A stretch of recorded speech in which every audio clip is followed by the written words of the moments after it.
Assalamualaikum warahmatullahi wabarakatuh. Hari ini kita akan membahas mengenai prosedur eksekusi di pengadilan.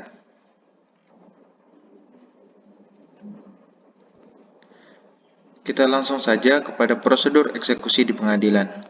Yang pertama, pemohon eksekusi mengajukan permohonan eksekusi dan mekanismenya sebagaimana diatur dalam Pola Bindalmin dan peraturan terkait. Jadi biasanya pemohon eksekusi menyampaikan atau memberikan permohonan eksekusi kepada yang ditujukan kepada panitera pengadilan agama atau pengadilan yang memutus perkara tersebut.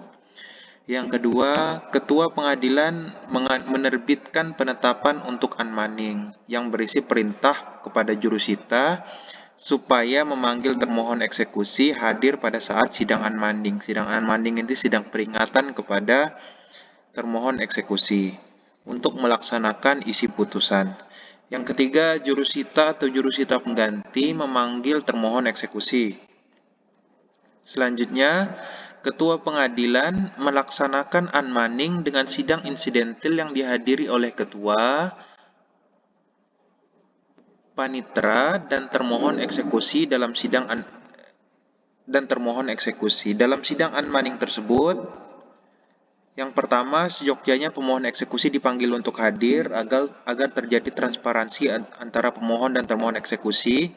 Yang kedua, ketua pengadilan menyampaikan peringatan supaya dalam tempo 8 hari dari hari setelah peringatan termohon eksekusi untuk melakukan isi putusan. Yang ketiga, panitera membuat berita acara sidang unmanning dan ditandatangani oleh ketua pengadilan dan panitera. Apabila dalam tempo 8 hari setelah peringatan, pemohon eksekusi melaporkan bahwa termohon eksekusi belum melaksanakan isi putusan, ketua pengadilan menerbitkan penetapan perintah eksekusi yang kelak nanti akan dilaksanakan oleh panitera pengadilan tersebut. Beberapa poin mengenai eksekusi adalah: yang pertama, dalam hal eksekusi putusan pengadilan atau mahkamah syariah yang objeknya berada di luar wilayah hukumnya, maka ketua pengadilan atau mahkamah syariah yang bersangkutan meminta bantuan kepada ketua pengadilan atau mahkamah syariah yang mewilayahi objek eksekusi tersebut dalam bentuk penetapan. Selanjutnya, ketua pengadilan atau mahkamah syariah yang diminta bantuan menerbitkan surat penetapan yang berisi perintah kepada panitera atau jurusita agar melaksanakan eksekusi di bawah pimpinan ketua pengadilan tersebut. Hal ini sesuai dengan Surat Edaran Mahkamah Agung Nomor 1 Tahun 2010.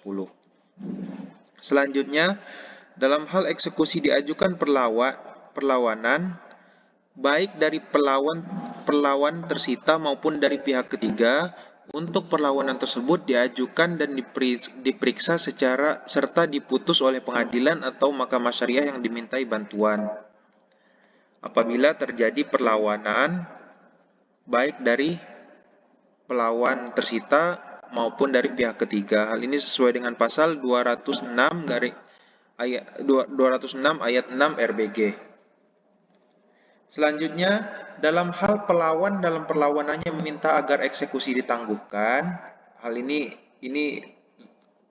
mengenai perlawanan eksekusi, maka yang berwenang menangguhkan atau tidak menangguhkan eksekusi adalah ketua pengadilan atau mahkamah syariah yang dimintai bantuannya sebagai pejabat yang memimpin eksekusi, dengan ketentuan bahwa dalam jangka waktu 2x24 jam melaporkan secara tertulis kepada ketua pengadilan yang meminta bantuan tentang segala upaya yang telah dijalankan olehnya, termasuk adanya penangguhan eksekusi tersebut. Pasal 206 ayat 5 dan 7 RBG. Dalam hal pelaksanaan putusan mengenai suatu perbuatan, apabila tidak dilaksanakan secara sukarela, harus dinilai dalam sejumlah uang. Pasal 259 RBG dan pasal 225 IR yang teknis pelaksanaannya seperti eksekusi pembayaran sejumlah uang, yaitu melalui lelang. Jika termohon tidak mau melaksanakan putusan tersebut dan pengadilan tidak bisa melaksanakan walaupun dengan bantuan alat negara, maka pemohon eksekusi dapat mengajukan kepada ketua pengadilan agar termohon membayar sejumlah uang yang nilainya sepadan dengan perbuatan yang harus dilakukan oleh termohon. Selanjutnya, ketua pengadilan wajib memanggil dan mendengar termohon eksekusi dan apabila diperlukan dapat meminta keterangan dari seorang ahli di bidang tersebut. Selanjutnya, poin selanjutnya, penetapan jumlah uang yang harus dibayar oleh termohon dituangkan dalam penetapan ketua pengadilan atau ketua pengadilan agama. Apabila putusan untuk membayar sejumlah uang tidak dilaksanakan secara sukarela, maka akan dilaksanakan dengan cara melelang barang milik pihak yang dikalahkan. Hal ini sesuai dengan pasal 214 sampai dengan 224 RBG. Selanjutnya, putusan yang menghukum tergugat untuk menyerahkan suatu barang, misalnya sebidang tanah, dilaksanakan oleh jurusita apabila perlu dengan bantuan alat kekuasaan negara. Selanjutnya, eksekusi tidak bisa dilakukan kedua kalinya apabila barang yang dieksekusi telah diterima oleh pemohon eksekusi. Namun, bila diambil kembali oleh yang tereksekusi, upaya yang dapat ditempuh oleh yang bersangkutan adalah melaporkan hal tersebut di atas kepada pihak yang berwajib, yaitu pihak kepolisian, atau mengajukan gugatan untuk memperoleh kembali barang, tanah, atau rumah tersebut. Selanjutnya, putusan pengadilan atas gugatan penyerobotan tersebut apabila diminta dalam petitum dapat dijatuhkan putusan serta-merta atas dasar sengketa kedudukan berkuasa atau bezit.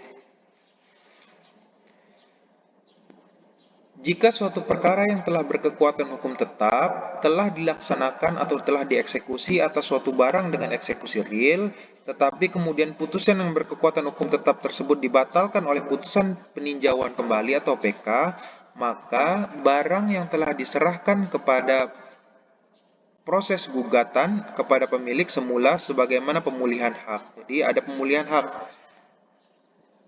Jadi pemulihan hak ini diajukan oleh pemohon kepada ketua pengadilan.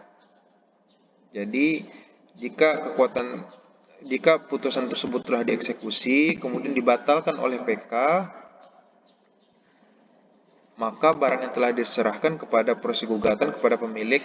Nah, jadi pemulihan hak diajukan oleh pemohon kepada ketua pengadilan untuk dipulihkan kembali hak-hak yang eksekusi real ini kan adalah eksekusi